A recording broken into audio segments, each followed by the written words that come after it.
No, the minister there. Yeah,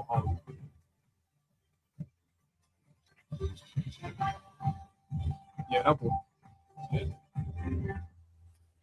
Hello, I'm Fabian Kuya with Elbc Newsline. Today is Tuesday, January 6, 2026, and these are our top stories.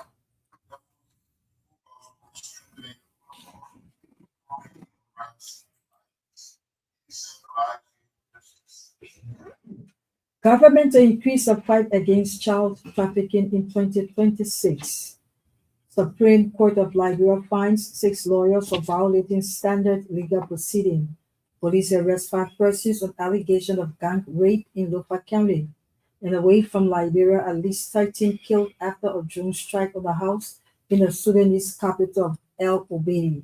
These stories and much more, including sports, the weather forecasts, the news in Liberian English and French. But first, Pastor Talu and the news bulletin.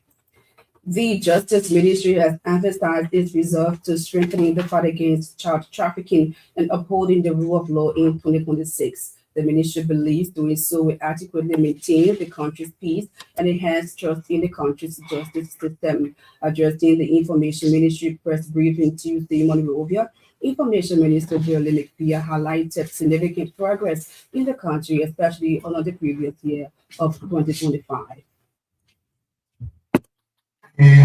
Backlogs, expanded access to justice, strengthen gender inclusion, the balance, decentralization of justice. The Information Minister characterized 2025 as an impactful year through its deliverables on major reforms that are constantly aligned with the arrest agenda for inclusive development. Government says it expanded rice cultivation by at least 6,000 hectares in 2025 as part of efforts to reduce importation of Liberia's staple food. According to Information Minister Jerry McPhee, government also expanded cocoa cultivation by 13,000 hectares. The Information Minister told Nika regular press briefing that these increments in local food production have been used in farmers' income in Liberia. He also noted that government, through the Ministry of Agriculture, rehabilitated several farm-to-market roads across the country to improve productivity. Meanwhile, the Information Minister has reaffirmed the Liberian government's strong determination to cultivate more local food for the country.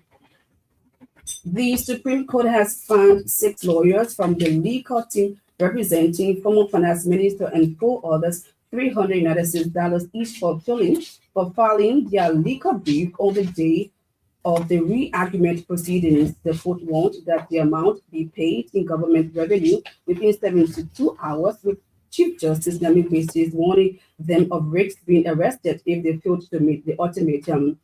The re-argument before the Supreme Court Tuesday, Crawford Patua's legal team argued that the client's action was bordered around national security, and as such, they are immune from prosecution and acted under the direct instruction of former President George Weah.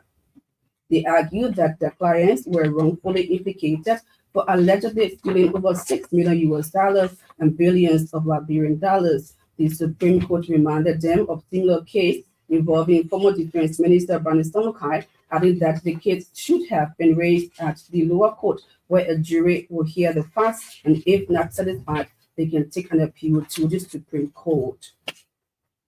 Medical reports have confirmed that a 21-year-old woman has been gang raped during the early hours of January 3 in Kosima Town, Lofa County. 5 suspects have been charged and sent to the 10th Judicial Circuit Court in Vonjima. The survivor stated that the 5 suspects forcibly took her to a room where the act was allegedly committed. According to Elbc Upper Lofa County correspondent, 4 of the 5 suspects denied the act, while 1 admitted to the commission of the crime. Meanwhile, the survivor is currently undergoing treatment. Monterey County District 2 lawmaker Sekou Kane has donated several building materials for the reconstruction of the rehab police station in Jacobtown, Painesville. Representative Kane named 100 bags of cement, rocks, steel rod, and catch. Imposed the cost of the materials at nearly $4,000. The Montserrat County District 2 lawmaker believes the item donated will fast-track the ongoing reconstruction of the burnt police station. Representative Cannon also said access to justice and community protection is critical for the safety and protection of all. Meanwhile, residents of two Nizo communities have lauded Representative Cannon for the swift intervention to rebuild that burnt police station. According to the residents, the actions will go a long way in ensuring the timely reconstruction of the burnt facility. The chairperson of the Reconstruction Committee, Mary Jo, said the intervention has restored hope and brought relief to the residents of the communities. Madam Jo assured that the items donated will be used for the intended purpose to reconstruct the facility. She wants the community to take ownership of the project through contribution and support. Several underage children at the Bright Star Orphanage in Todi District, Montserrat County, are in dire need of government assistance. The orphanage is currently catering to dozens of underprivileged children in Todi and its environs. The founder of the home, Howard Dennis, told Elbc the facility lacks essential materials, thus paralyzing its smooth operation. Madam Dennis wants government and humanitarian institutions promptly intervene to address the needs of the underprivileged kids. A 58-year-old woman is appealing to government and humanitarian organizations for financial support to undergo surgery. Madam Eunice Blay is diagnosed of growth, which is critical and requires surgery. Madam Blay, a resident of Bonvance Beach Community, Bourgeois Island, said her illness began last year but was ignored because the pain seemed manageable. Over time, the condition worsened, forcing her to seek medical attention. Speaking in an Elbc interview Tuesday, Madam Blay noted that after visiting her facility, doctors confirmed that surgery is required to correct the problem. The patriotic entrepreneur of Liberia, Patel, has distanced itself from a planned protest organized by the Economic Action Movement of Liberia. Patel Chairman Dominic Lehman said Patel would not participate in a protest which aims to promote the interests of certain individuals on Wednesday. Instead, though there are still burning issues affecting the business community, the government is making tremendous efforts to have them resolved. To know that we are not part of any protest, and Patel is not stating anything that call protests. I cannot put government. We cannot put government. But we see they're not doing nothing at all. The past regime, that's when we stand up. We're not here to protest. We protest at the appropriate time, at the right time. He noted that foreign nationals are dominating the local market and violating the policy by being involved with both retail and wholesale.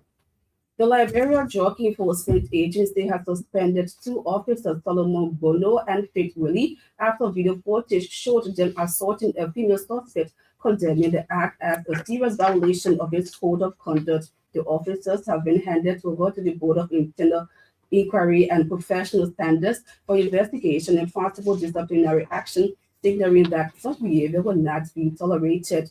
LDA stressed that it distances itself from the misconduct and warned all personnel against abusing the authority entrusted to them to serve and protect the public. The agency reaffirmed its commitment to maintaining integrity and upholding the rule of law, emphasizing that there is no room for abuse of power within its ranks. Meanwhile, the LDA has urged citizens to remain vigilant and continue reporting suspicious activities to support the ongoing fight against drug trafficking.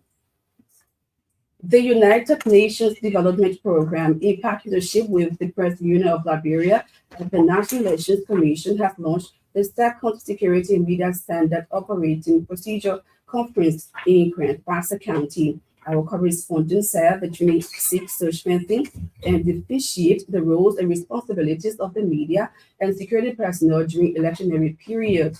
Our correspondent quotes the UNDP representative Roosevelt Zize as saying that the training stemmed from rift between security forces and media practitioners during previous elections. Mr. Zize said the need to create coordination between the media and security agencies is high on the agenda for the conduct of the training. The training brought together several media practitioners and representatives from the joint security from across Kano, Kwame, River State, Montserrat, and Grand Bassa counties. Meanwhile, the Press Union of Liberia has reaffirmed its commitment to upholding the rule of law and the protection of media rights. PUL President Julius Kanuba emphasized that Liberia's democratic progress is fundamentally intertwined with the respect for the rule of law and the professional conduct of the media. Mr. Kanuba made the statement Monday in Buchanan Grand Bassa County during the start of the second Regional Media Security Conference. The PUL president also highlighted the importance of fostering constructive partnerships between the media and the security sector to safeguard electoral integrity. Mr. Kanuba at the same time urged stakeholders to uphold an environment that is free of harassment and intimidation for journalists nationwide.